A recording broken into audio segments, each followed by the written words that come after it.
Glass Castle. Chapter 1. By Elif Pınar Acar. After that day. The first day of December was rainy. The raindrops hitting the window made a sound like the ticking of a clock in my mind, constantly working in the background, while my fingers tapped the desk, accompanying this rhythm. Tick-tock, tick-tock. Trapped in an uncertain silence, we all stared at each other, my students' curious gazes fixed on my face. It had been almost 15 minutes since I entered the classroom, and I still hadn't started the lesson. I felt exhausted, sleepless, too low to even look at myself in the mirror. Simply put, I felt terrible. The endless cups of coffee I had drunk in the teacher's lounge had not helped. My mind was struggling to clear itself as old memories resurfaced. The children were watching me with full attention, and soon, whispers began in the back rows. What's wrong with the teacher? Why isn't she speaking? No matter how hard I tried, the answers that crossed my mind wouldn't form into words.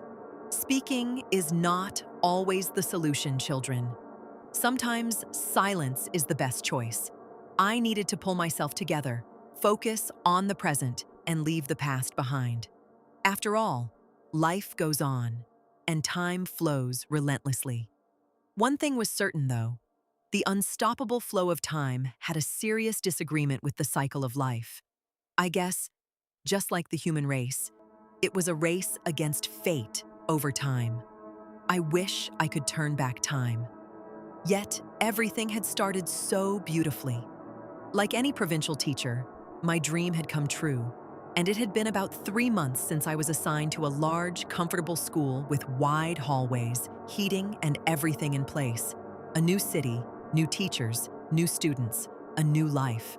In recent years, I had spent most of my time dreaming about this. When I graduated from university many years ago, I had no idea in which direction my life would take.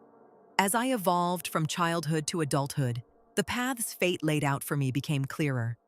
The parts that seemed drawn with charcoal had sharpened and fully manifested in front of me.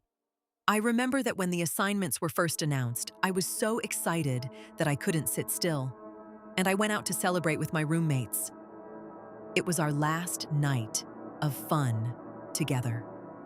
We had all scattered across Turkey. My luck had landed me in the Zara district of Sivas, famous for its honey. My first job, my first excitement, my first steps toward that place on the map. Those moments are still fresh in my memory, as if they happened yesterday. My father, unlike my mother, always thought I would be a great teacher. His belief in this wasn't just because he was a teacher himself, but because of the love and attention I showed to younger children. But for my mother, things were different. She always wanted me to be involved in an art form. She would talk about my interest in music or performing arts and send me to courses that offered excellent education in those fields. Though my passion for art continued to grow, the winner of this tough battle had become my father's profession. I had already lost 20 minutes of the lesson. If this silence continued any longer, I was sure to be reported to the principal. Just as I picked up my pen and turned toward the board, the sky thundered with all its might, and the rain intensified. The sound of it hitting the windows was unbearable. I wrote the title of the topic I was about to explain on the board, and when I turned back to the class, I noticed faint color reflections from the outside. The blue and red lights flashing intermittently had finally arrived.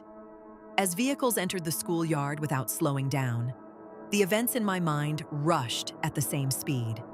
As I held onto the chair and took a breath, the children ran to the window. The 50-square-meter classroom had instantly turned into a mouse hole. Glancing out the window again, I saw the principal, the vice principals, and the duty teachers heading to the yard. Each of their faces wore the same expression. What's going on? What are the police doing here? The students' gazes darted between me and the commotion outside. Not only were they unable to make sense of what was happening, but naturally, they were waiting for an explanation from me.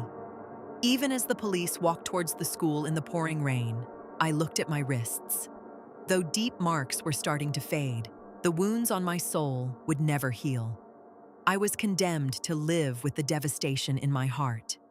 As the tears that attacked my eyes flowed down my cheeks, I opened the classroom door slightly and began to wait. It was time for the truth to come out. Now, everyone would learn everything.